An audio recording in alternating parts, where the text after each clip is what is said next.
നമസ്കാരം. ഒന്നിനു പിറകെ ഒന്നായി ബമ്പർ എപ്പിസോഡിലേക്ക് എല്ലാ പ്രിയപ്പെട്ട പ്രേക്ഷകർക്കും സ്വാഗതം. സ്ത്രീകൾ ഇത് കാണിച്ച് നടക്കും, പുരുഷന്മാരിത് ഒളിപ്പിച്ചു വെച്ച് നടക്കും. എന്താണ് എന്നുള്ളതായിരുന്നു നമ്മുടെ ചോദ്യം. കറക്റ്റ് ആൻസർ പേഴ്സാണ്. പേഴ്സ് ലേഡീസ് കയ്യിൽ പുറത്തെടുത്ത് ഇങ്ങനെ കാണിച്ചിട്ടാണ് ആൾക്കാർ കാണുന്ന രീതിയിലാണ് പേഴ്സ് എടുത്ത് നടക്കുന്നത്. പക്ഷേ പുരുഷന്മാരാണെങ്കിൽ ഒന്നുകിൽ ഷർട്ടിൻ്റെ പോക്കറ്റിൽ അല്ലെങ്കിൽ പാൻറ്റിൻ്റെ പോക്കറ്റിൽ ഒളിപ്പിച്ചാണ് നടക്കുന്നത്. അതായത് സ്ത്രീകൾ ഇത് കാണിച്ച് നടക്കും, പുരുഷന്മാരിത് ഒളിപ്പിച്ച് വെച്ച് നടക്കും. ഉത്തരം പേഴ്സാണ്. കെട്ടിയാലും നടക്കും, കെട്ടിയില്ലെങ്കിലും നടക്കും. എന്താണ് എന്നുള്ളതാണ് നമ്മുടെ കഴിഞ്ഞ എപ്പിസോഡിൽ ചോദ്യം. ഉത്തരം മറ്റൊന്നുമില്ല. ഇപ്പോൾ നമ്മൾ കൈ കെട്ടുന്ന വാച്ചാണ്. വാച്ച് നമ്മൾ കെട്ടിയാലും, വാച്ചല്ല വാച്ചിൻ്റെ സൂചി, അതായത് കെട്ടിയാലും നടക്കും കെട്ടിയില്ലെങ്കിൽ നടക്കും. എന്താണ് ഉത്തരം?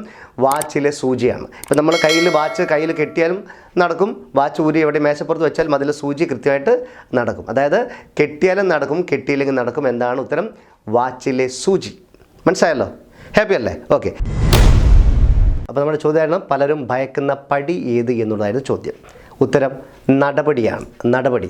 നമ്മൾ എന്തെങ്കിലും ഒരു തെറ്റ് ചെയ്താൽ അതിനെതിരെ എടുക്കുന്ന തെറ്റിനുള്ള ശിക്ഷയായിട്ട് നടപടി എടുക്കും. ചിലപ്പം ഒരു പൊസിഷനുള്ള ആൾക്കാരെ നേരെ തരം താഴ്ത്തിയിട്ട് നടപടി എടുക്കും, അല്ലെങ്കിൽ അവരെ അതിൽ നിന്ന് ഡിപ്പാർട്ട്മെൻറ്റിൽ നിന്നും പുറത്താക്കാനുള്ള നടപടി എടുക്കും. അതായത് തെറ്റ് ചെയ്താൽ അവർക്ക് കൊടുക്കുന്ന ശിക്ഷയാണ് അതിനെതിരായിട്ടുള്ളൊരു നടപടി എന്ന് പറയുന്നത്. അപ്പോൾ പലരും ഭയക്കുന്ന പടിയാണ് നടപടി.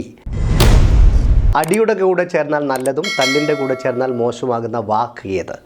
അടിയുടെ കൂടെ ചേർന്നാൽ നല്ലതും തല്ലിൻ്റെ കൂടെ ചേർന്നാൽ മോശമാകുന്ന വാക്ക് ഏത്? ഉത്തരം പൊളി എന്നുള്ള വാക്കാണ്. അടിയുടെ കൂടെ പൊളി ചേർന്നാൽ അടിപൊളി. അടിപൊളി എന്ന് പറഞ്ഞാൽ എന്താ? നല്ലത്. എന്നാൽ പൊളി എന്നുള്ളത് തല്ലിൻ്റെ കൂടെ ചേർന്നല്ലോ, തല്ലിപ്പൊളി. സിനിമ അടിപൊളിയല്ലേ? സിനിമ എന്താ? തല്ലിപ്പൊളി സിനിമയാണെന്ന് പറയും. അപ്പോൾ അടിയുടെ കൂടെ ചേർന്നാൽ നല്ലതും തല്ലിൻ്റെ കൂടെ ചേർന്നാൽ മോശമാകുന്ന വാക്കാണ് പൊളി. അടിപൊളി, തല്ലിപ്പൊളി. ഓക്കെ. പഴങ്ങളിൽ ഉണ്ടായാൽ മധുരവും ശരീരത്തിലായി കഴിഞ്ഞാൽ വേദന ഉണ്ടാക്കുന്നത് എന്താണ്? അതായത് പഴങ്ങളിലാണെങ്കിൽ മധുരവും അതുപോലെ തന്നെ ശരീരത്തിലാണെങ്കിൽ വേദന ഉണ്ടാക്കുന്നത് എന്ത് എന്നായിരുന്നു ചോദ്യം. അപ്പോൾ ഉത്തരം ഇതാണ്, പഴുപ്പാണ്. പഴുപ്പ്. പഴങ്ങൾ പഴുക്കുക എന്ന് പറഞ്ഞാൽ, അതിൽ പഴങ്ങൾക്ക് പഴുപ്പുണ്ടാകുക എന്ന് പറഞ്ഞാൽ നല്ല മധുരമുള്ള സംഭവമാണ്. പക്ഷേ ശരീരത്തിൽ, അത് മൃഗങ്ങളുടെ ശരീരത്തിലായാലും മനുഷ്യരുടെ ശരീരത്തിലായാലും പഴുപ്പുണ്ടാകുക എന്ന് പറഞ്ഞാൽ ഏറ്റവും ഭയങ്കര വേദന നൽകുന്ന സംഭവമാണ്. ഓക്കെ. അപ്പോൾ അതായത് പഴങ്ങളുണ്ടായാൽ മധുരവും ശരീരത്തിലുണ്ടായാൽ വേദനയും. ഉത്തരം പഴുപ്പാണ്. അപ്പോൾ മനസ്സിലായല്ലോ?